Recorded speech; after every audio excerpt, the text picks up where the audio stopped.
Ang mga vowel naman na tanwin ay magtatapos sa letra nun. Sa taas o sa baba, halimbawa itong alif kapag ganyan ay a, kapag double sabihin mo na an. Kahit anong letra, halimbawa dito sa ba kapag ganyan ay ba, kapag double sabihin mo na ban. Kapag dito naman nalalagay sa baba ay b, kapag double na yung vowel tanwin na ay sabihin mo na bin. Kahit anong letra. Yung ganito naman ay papunta sa letter u na magtatapos sa letra nun.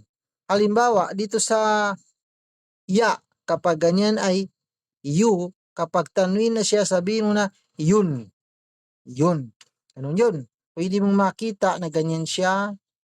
Double na ganyan. Pwede mong makita na ganyan. Ganyan, ganyan, ganyan ay pareho lang.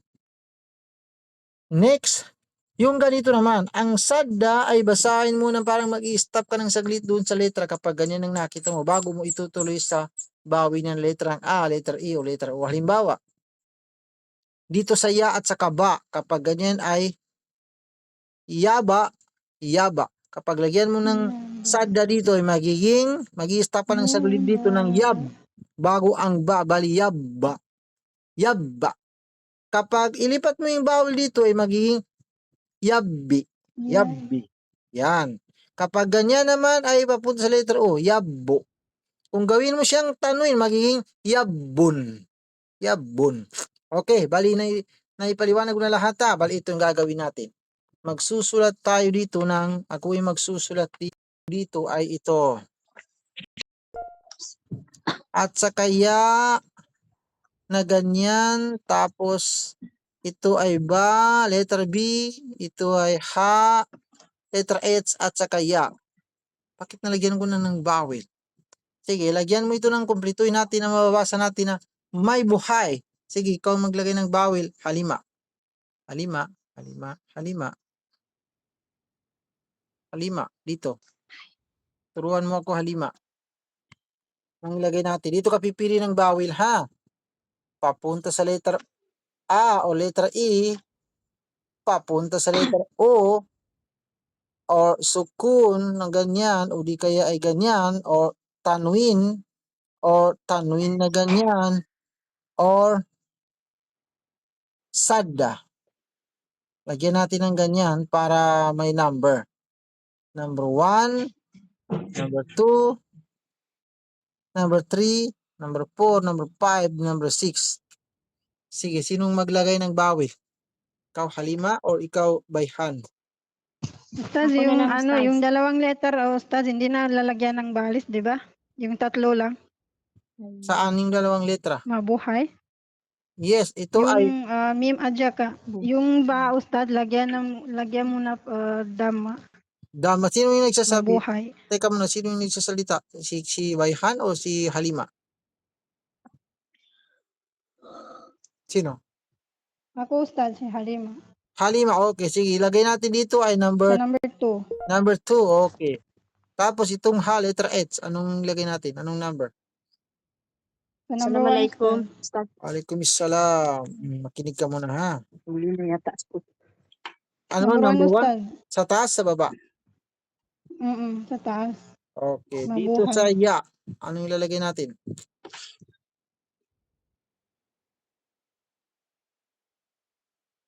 May buhay. Anong Yung gamitin natin? ganun din, Ustaz. Ito rin, Mabuhay o mabuhay? may buhay. Ito ay hay. Anong Yun gamitin din, natin? Ustaz. Saan? Saan ang Ya number? din. Ya nga Number ito. 1 din, Ustaz. Number 1. Saan ilagay? Sa taas, sa baba? Sa taas po, Ustaz. Okay. Basahin mo, Diana. Paano basahin? Tingnan natin kung tama ba na mabasa ito na may buhay. Diana. May buhaya. Mali po yun. Mali pala. Anong dapat, Diana? Sa baba, Ustaz, sa baba. Sa baba dito. Sige, Hindi, paano hindi. ba? Ilalagay po. Paano basahin, May Diana, kapag ganyan? buhayi. May buhay eh. May Mabuhay. buhayi. Dama, Mali Ustaz, po. dama. Dama daw. Dama Dama. daw, Diana. Paano basahin, Diana? Mabuhay. May buhayo. May buhay. Mabuhay Mali yun. po. Ano po? Nakalagay po number. Sukun ba yun? Sukun yung last, po. Number 3. Number Sukun 3. man yan. Ito, tama. Okay, number 3 nga. Okay. Ay, Okay. dama pala ang binanggit ko. Okay. Bali, Sorry, tama. Ustaz. Okay, si Diana pala ang magaling. Pakatagal ko kako, bitikan ko ni Diana sa mana. Parang ang bilis Hindi. ni Diana, kumbaga sa sasakyan, ang bilis niya mag-overtake. Di ba? Sukun Ah, pala ang Dharma pala ang sukun binanggit pala. ko. Sorry, Tad. Okay, sige, next. Ito naman, sige, ulitin natin si Halima. Sige. Sige, ito pa. Sige. Itong si, Bay Puti. Tapos ka na? Bay Puti? Why? Oh, Mm. dito tayo kay Bay Puti. Dito talaga yung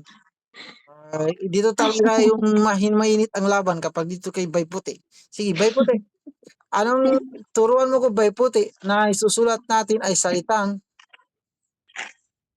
I love you. I love you. I love you, Habibti. I love you. I love you. Anong isulat natin? I love you. Sige. Ako na lang. Ikaw maglagay ng bawi. Sige. Alif? O sige. Sige. Then, ya. Then, lam. Fa at saka ya. Sige, ikaw. Bay Puti. Turuan mo ako ng bawi. Dito ka pipili. Namabasa natin. I love you. Anong dito sa alif? Ilagay natin. Anong number? Bay Puti. Sige, anong nilatin? So, 1? Sa taas ko ilagay, sa baba? Ay. Sa taas, sa baba? Sa baba. Sa baba, okay.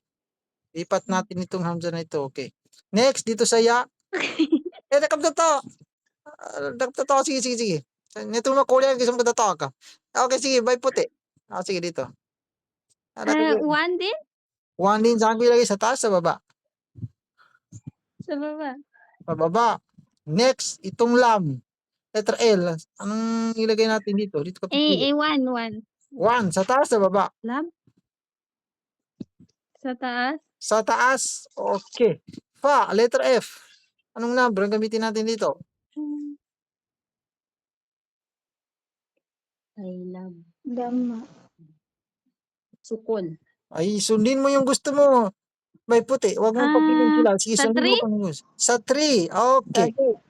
Okay, sundin mo talaga yung gusto ng sarili mo. Huwag mo pagpiliin sila. Sandali lang. Dito talaga mainit ang laban kapag si Bay Puti na ito. Assalamualaikum, Ustaz. Waalaikumsalam. Sandali lang ha. Pakinig ka muna. Si Bay Puti, last, anong ilagay natin dito na mababasa natin na I love you? 2. 2. Okay. Basahin mo, Diana. Ito si Diana ito magbabasa. Hindi pa ito nakapag-shahada.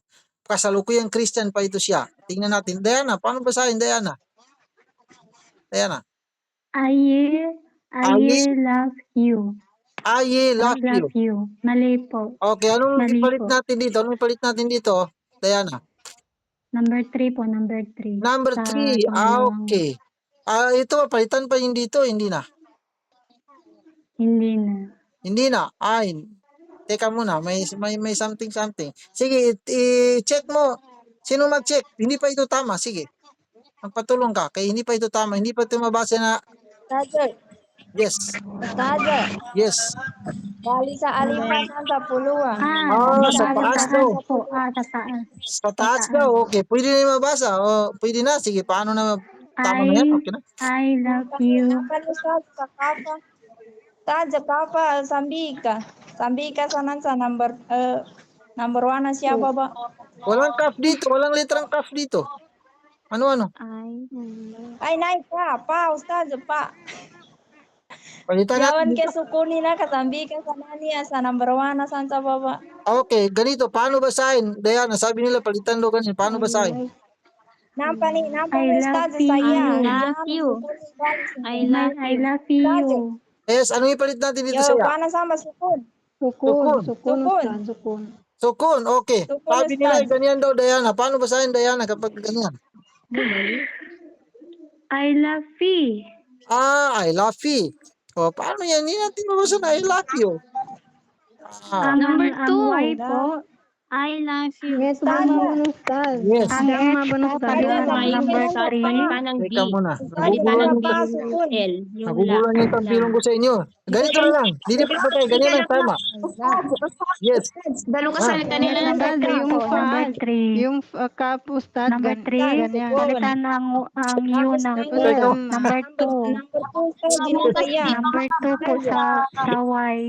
Nakakakilom ko. Nakakakilom. Number. Nakakakilom. Nakakakilom. Mama, Ustad. Huwag kayo Oh. magsabay-sabay, hindi kayo magkakaintindihan. Oh, ganyan. Ganyan ang tama. Love I love you. you. I love Yes you. po.